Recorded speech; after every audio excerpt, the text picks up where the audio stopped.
The way the world largely works, as I see it today, is there's a lot of emphasis on the individual. Yeah. And there's a lot of emphasis on the individual trying to make themselves feel good. And the ways that people try to do that are often not conducive to their well-being.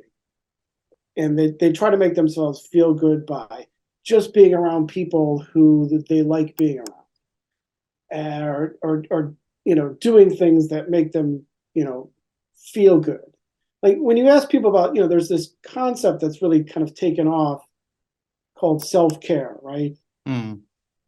And when I ask students, like, because my students are much younger than me, I ask students, what is that? What does self-care entail? Like, what are your self-care strategies? And almost everything they tell me is like things they're going to do by themselves, Ah. right?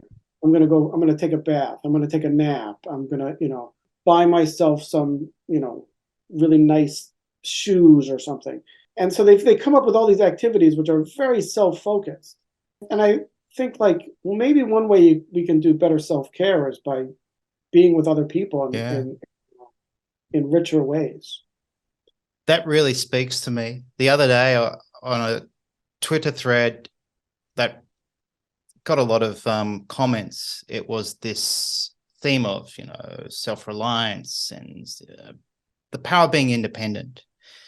And I was getting all this positive responses. And I was pretty tempted to say, hang on, we're not as independent as we like to believe we are. And we're very much dependent on the service or help of other people, and to sort of to pride ourselves on being, I can do it all by myself. I don't need help. And I'm not sure there's some positivity to that. We should be self-reliant, but I actually love the Japanese word for self, or they have many words for self, but that word jibun, where you realize from the kanji, you're a self, but you're a part.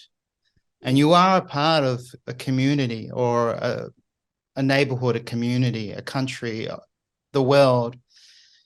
And that, yeah, we're trying, as you pointed out, to be by ourselves, thinking that's the answer to our problems. And just the other day, like 5 days ago, I went to Toastmasters for the first time. And so I thought, oh, okay, well, I'm being a bit vulnerable. I'm exposing myself to something new. Met all these people, had a fantastic time, and I can't wait to go back in 2 weeks. And didn't cost any money. I didn't have to really do anything other than walk in a room and start talking to people and start, learning something new. And that was probably the highlight of my week. So I think you're right. We need to spend time with more people, and people maybe we don't know, new people. Yeah. Yeah. I mean, the sense of connection usually gives people a sense of meaning. Mm. And so connecting with other people, I think, is really fundamental, even if it's only one other person, as in the case of your father. And I suspect that he may have had other relationships through work, even if they were not friends. But certainly we have to take care of other people through work and other things. But that connecting with other people is fundamental to living meaningful life. And if we feel like we're not connected with other people, then we're just not going to feel like, if the only reason we're living for is to kind of feed our desires, Mm. we're going to feel pretty lonely pretty quickly. And a sense of meaning, there's just not much meaning in that.